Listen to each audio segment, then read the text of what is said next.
MD, MWD, and more. You'll also be hearing more about a couple of national town halls broadcasting live from Los Angeles, to which you will be invited. And we'll be rolling out a robust social media campaign on all our platforms, as well as an outdoor media campaign, all designed to educate, enlighten, and empower you in our fight for climate justice. We want cleaner air. Caring about the community means caring about the climate. At KBLA Talk 1580, we believe that we really can change the world if we care enough. If we care enough. If we care enough. If we care enough. If we care enough.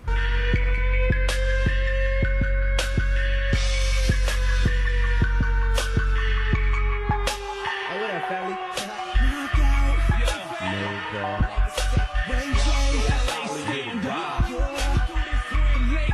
West Coast, party till the early morning. The Lakers bring the trophy home. We got that California purple gold, and let the haters 'cause we down with the greatest. We can party till the early morning. The Lakers bring the trophy home. Ladies and gentlemen, we got Ice Cube in the house tonight. California purple gold, and I go by the name of DJ Valley Crash. Cleveland or Boston, Cleveland or Boston. Glad we playing Boston. Put their ass in the coffin. Watch Kobe Bryant off them in the finals so often. Always on fire. Keep them drunken and coughing off that California purple. That Laker purple in the air. Come on, everybody. Paul Pierce need his wheelchair. Third year still win. This will be the third. My style is like Magic Johnson. Yours is like Larry Bird. Overrated nerd. But this ain't the 80s, man. We got Ron Artest. Don't you know? He's a crazy man. Defense all crazy, man. This ain't no lazy man. All up in your jersey like the ghost of James Worthy. You ain't worthy to hold. Listen, it's a West Coast shout out. I was like, why are we playing Kobe doing work? The Lakers must have won. Did the Lakers win, Andy? I know it's an old song, but I felt that this song was apropos, considering the fact that the Lakers dominated the Boston Celtics tonight on the road without AD. And LeBron, right? Without LeBron James. So it's just bragging rights, you know what I mean? Let me ask you, who stepped up? Was it Austin Reeves? Man, Austin Reeves did his thing. Vanderbilt, the whole squad. First off, they just looked like a completely different squad. There was a lot of ball movement. You could see the defense. Shout out to Jackson Hayes. Yeah, man, it was good. You know, I was working. You know, I would glance. You know, every now and then, but they just looked like a more fluid team. The ball movement to me was just, it was beautiful. You know, and this is not like an indictment to AD or LeBron, but you know, obviously when they're on the court, it just seems as if, you know, they pass the ball to them and they just start watching. But you know, they were passing the ball, cut, screen, just moving the ball, and the defense. The defense, man. So they got a chance to really play. Absolutely. Without, you know, throwing it to the superstar and watching them work. 100%. Austin Reeves was just lights out from three, doing back to where he was, because he's been. I mean, I guess once, you know, you can only be a best kept secret for so long before people are like, we see all that tape on you. Absolutely. You're not doing that stuff you was running last year on us. And it's crazy because Boston was pretty much, you know, they didn't have no injuries or whatnot, so they was at full force. And, you know, not to, throw shade or anything like that, but they probably didn't take the Lakers serious. Probably not. They're like, they nothing. We have a night off. But it don't matter because we got the victory. Hello, Victory Thursday.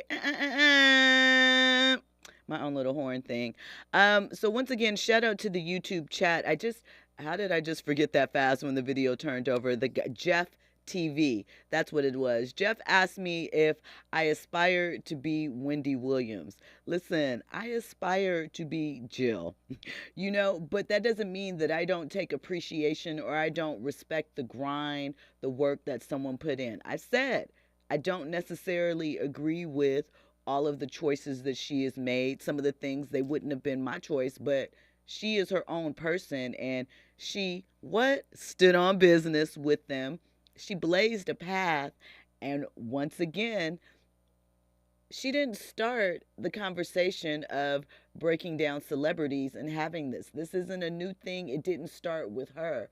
We are, and I know you're not supposed to compare, but we are okay when it's out there with others, but we are so critical when it happens within our own community until someone comes along that we like and says something that we agree with, and then we kind of change our position or soften on whether or not that person is being too hard, too judgmental, delving into areas that we don't think are appropriate. You know, are there boundaries? Are there areas and things that I wouldn't touch? Absolutely. But she produced her own show. She was on the radio, what, KBLS, WB, I can't remember all the stations in New York, obviously. I'm a West Coast girl. But one of the things that I remember about Wendy in early 2000s was that she was one of the first popular DJs in collaboration with a radio station or whatever that had a message board. And let me tell you, the Wendy Williams message board, there was a lot of information that was there. And she used to take a lot of that information and talk about it on her show, probably why she got in trouble a couple of times. She would come in and shut it down and things of that nature. But I just think that, you know, got to give her credit. And it's not as if she created the gossip format on her own, right? And we accept it from others. Why not her? And at any rate, no matter what your stance is, you should wish someone the best and good health. No one wants to see people have to be taken care of, right? But if you don't, hey, God bless you. We appreciate you. Okay, so listen, I was talking about TikTok earlier, right? And I want to shout out Souls of Mischief. I don't know if you guys remember this, a West Coast act. They were from the Bay Area. They had a song called 93 to Infinity. It came out in the early 90s. Well, just recently, that single has gone gold, which means that it sold 500,000 copies. Came out, wow, almost 30 years ago, I guess, at this point. More than 30. And, you know, listen, UMG execs, entertainment execs, get on your TikTok grind. It's a wealth of resources there, you know. You want to stay tapped in with the youth? That's how you stay tapped in with the youth. Listen, when we come forward, we'll have more trending topics and headlines. We're going to get into the cancellation of Rock Nation's brunch. And we got a little more Issa Rae commentary, and I'll try and give you these updates about the Jacquees and Trey Songz fight that happened in Dubai. All of that and more on the other side. You're locked into RSVP with Jill Munroe on KBLA Talk 1580. Trending topics and the hottest happenings. You're listening to RSVP with Jill Munroe on KBLA Talk 1580.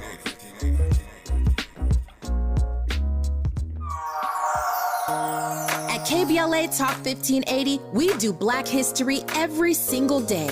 In fact, as the only Black talk radio station west of the Mississippi, we are Black history. Our annual Black History Month luncheon is fast approaching, and we want to be sure to give you ample time to get your company, organization, church, or group to join us at this year's celebration on the last day of the month, Thursday, February 29th at noon. Last year, we honored iconic local Black media personalities, including Pat Harvey, Jim Hill, Mark Brown, Beverly White, Sandy Banks, and Pat Prescott, and raised $20,000 in scholarships. This year, we're honoring Black Hollywood creatives who have used their artistic genius as climate justice champions.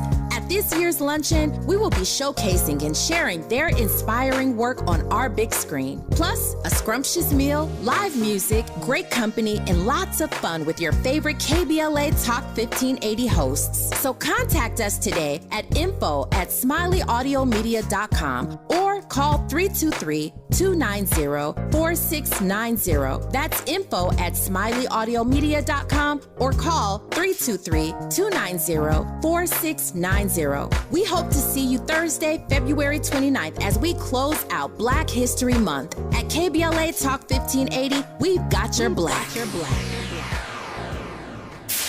KBLA Talk 1580. We've got a lot to talk about.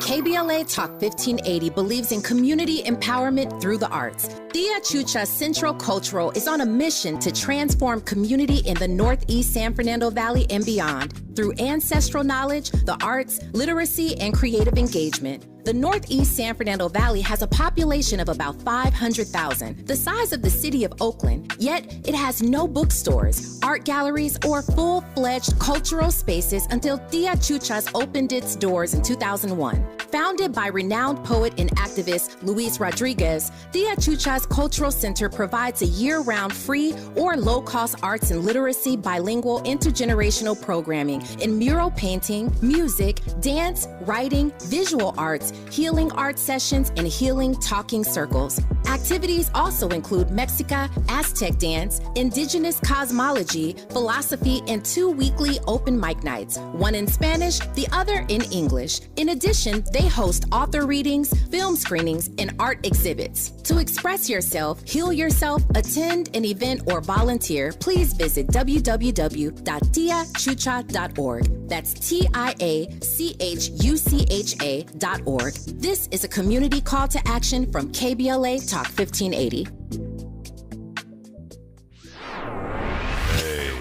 Keeping you informed, entertained, and always ahead of the curve. This is RSVP with Jill Munroe on KBLA Talk 1580. You are locked in to RSVP with Jill Munroe here on KBLA Talk 1580. So really quickly, I want to remind you that we have interviews coming up with DMC of Run DMC. It's going to be talking about this current era of hip-hop as well as their new docuseries, which is streaming on Peacock, Kings from Queens, the Run DMC story. So it's going to be audio only. Make sure that if you haven't, you download the app, or you can head over to KBLA1580.com and check it out there, listen live, but it's not going to be on YouTube. So just wanted to let you know that. We also have interviews coming up with Tachina Arnold and Cedric the Entertainer. Okay, now, so this year, you know it's a popular ticket. You hear people talking about it all the time, that they're trying to get their invite to the Rock Nation brunch. Usually happens at an undisclosed location in Beverly Hills, overlooking opulence and wealth. You know, it's a hard ticket. People want to get in there and look their best. Well, this year, for reasons that have remained anonymous, unknown really, there's no Rock Nation brunch. And of course, you know the fans, because listen, fans are funny. And a lot of times when they get on their detective stuff, they uncover things that you're like, how did you even put that together? But sometimes they go on wild tangents. They're just grasping for straws everywhere. So obviously, if you were throwing an event like a pre-Grammy brunch, right? That's going to take a little bit of time to pull together. It's not something that you decide to do in 3 days. So fans are suspecting that the current beef with Nicki and Megan might have something to do with the cancellation of the Rock Nation brunch, just because they feel like it could be a black eye on the event, that people might not show up, or others might show up maybe that they aren't expecting, because so much is happening and so many things have been thrown in the mix.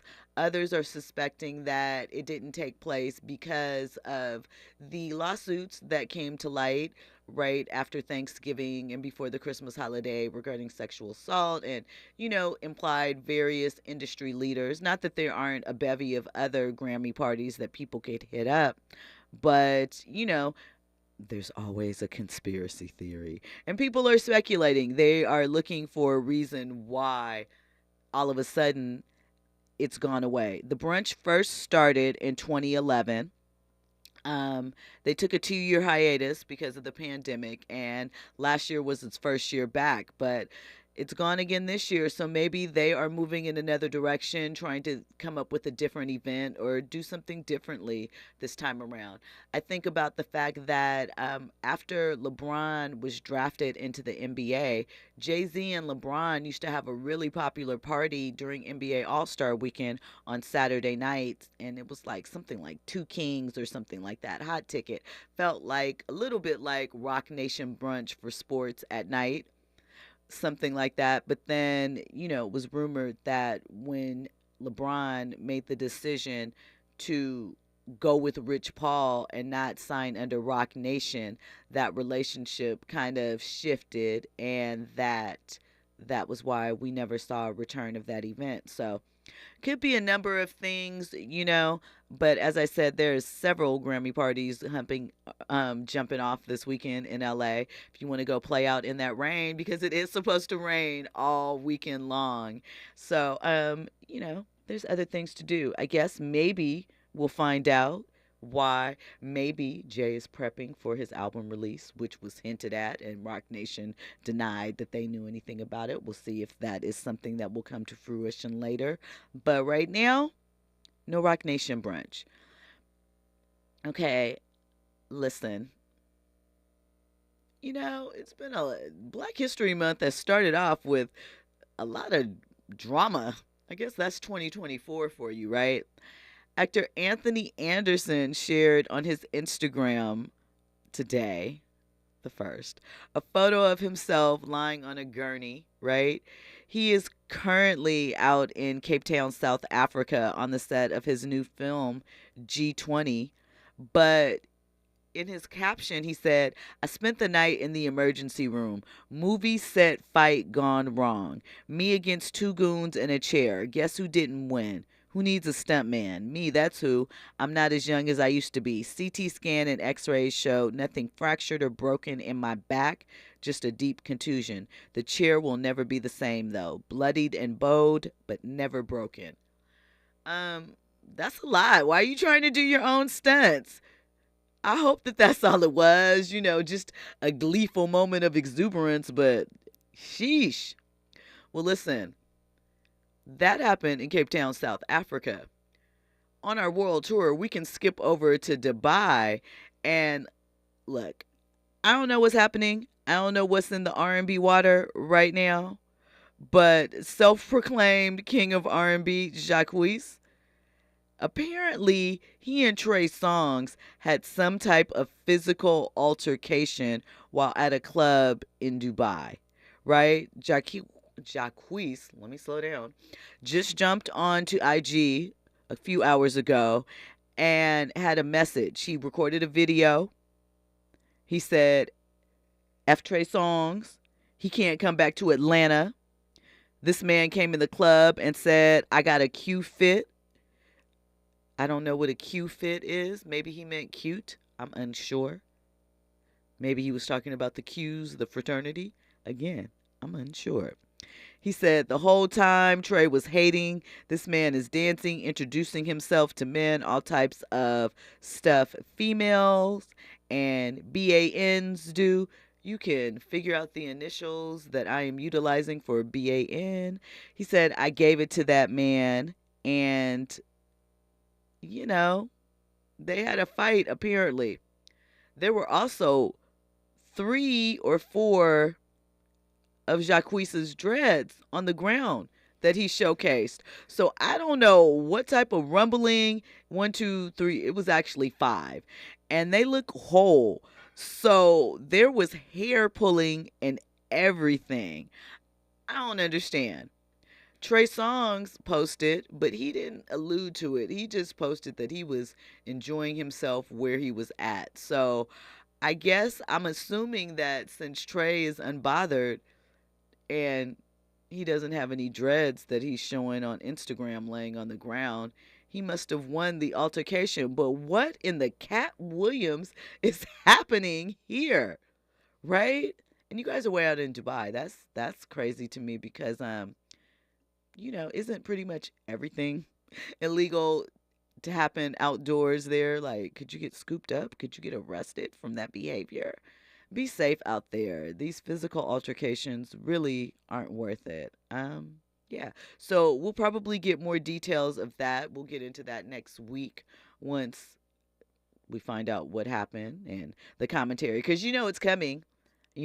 There's no such thing as the Beyonce to the BS anymore, Stevie Wonder. Everybody has to jump in and comment. And I suppose it's fair because everybody else is. So why not? Okay. So listen, we talked the other night about Issa Rae saying that she was considering, going back to the indie route with some of her projects. She does have two upcoming projects under her deal with Warner Discovery, which of course is an extension of HBO, that will be coming out soon. One she mentioned is an alternate present show, by that meaning that it's an alternate reality to whatever it is now, taking place in the present day, not the past or the future. And she said that one she will star in and produce and all of that good stuff.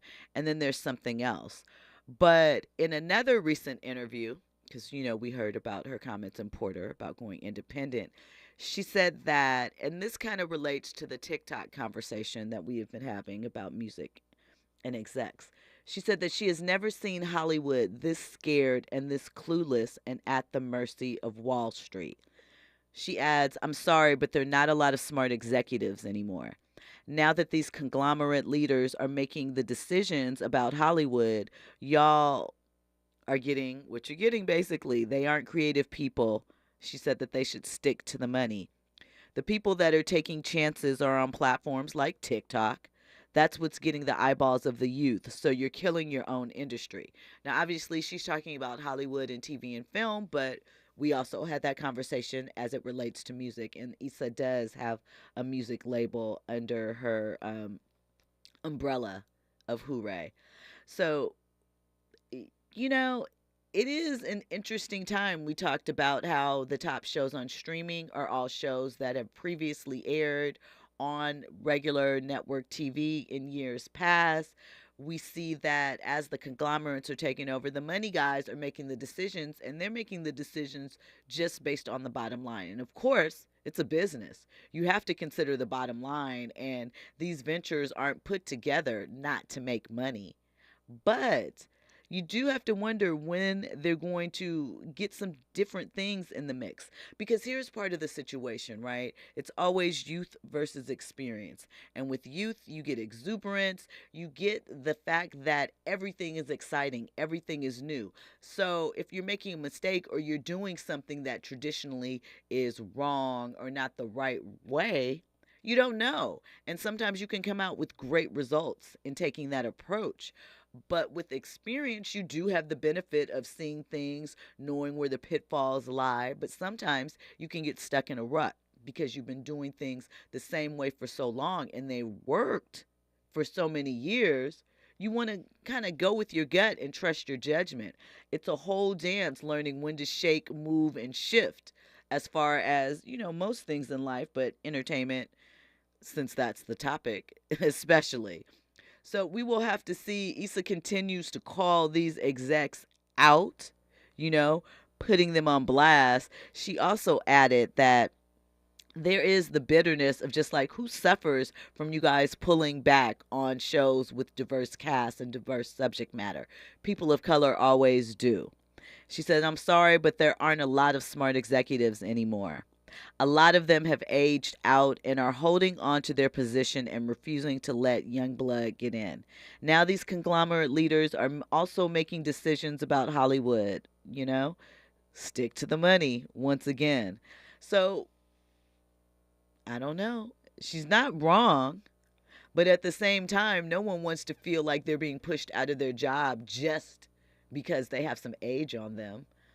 It's a dance that we continue to move through, We'll have to see what Issa Rae drops eventually for us. We'll have to see if, she is not nominated for, but in 3 films that are nominated for Academy Awards this March. So we'll have to see where it comes down to. Urban Spinster in the chat says, "What will become of TikTok content without UMG music?" The interesting thing is TikTok is changing. And though obviously it is still the preferred platform of the youth, of the younger demographic, I do wonder ultimately how they feel about TikTok ultimately turning into the home shopping network app. Everyone, they are heavily encouraging selling on TikTok and those connections. They're really into the live sale thing, which is why I made the home shopping network reference. And that's not something that we, have typically seen, for example, on Instagram when people do Instagram lives or on YouTube and that nature. So they're really diving into the sell aspect of it.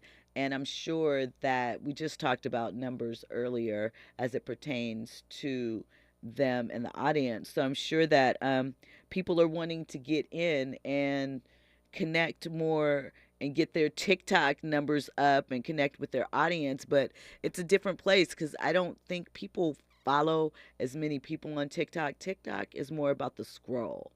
And so it is the like. So it kind of functions in a different way. Again, all of this is fascinating to me. We will see how Hollywood and entertainment and the media plays out, because one thing is for certain, at least in my opinion, the era of the movie star, the superstar in that aspect is done.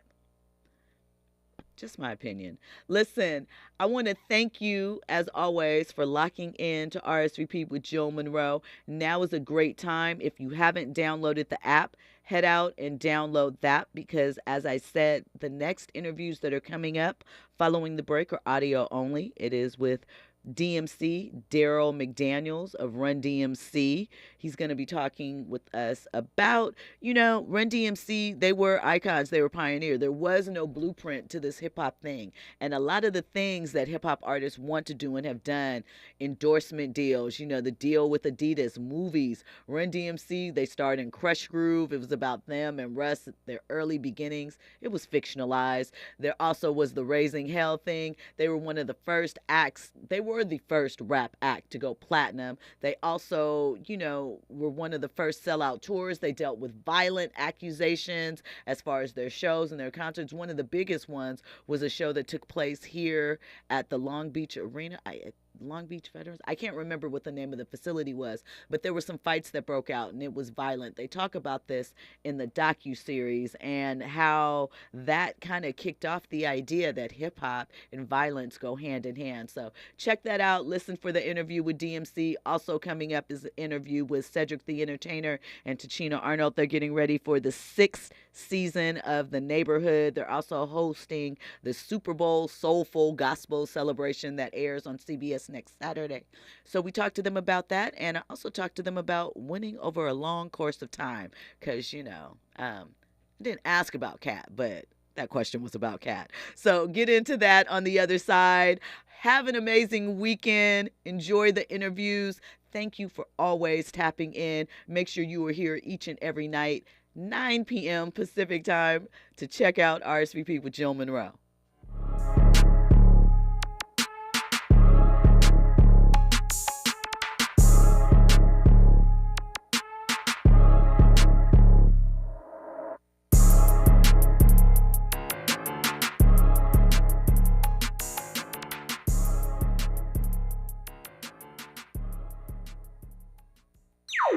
Infusing a sense of fun and entertainment in every episode. You're listening to RSVP with Jill Munroe on KBLA Talk 1580. More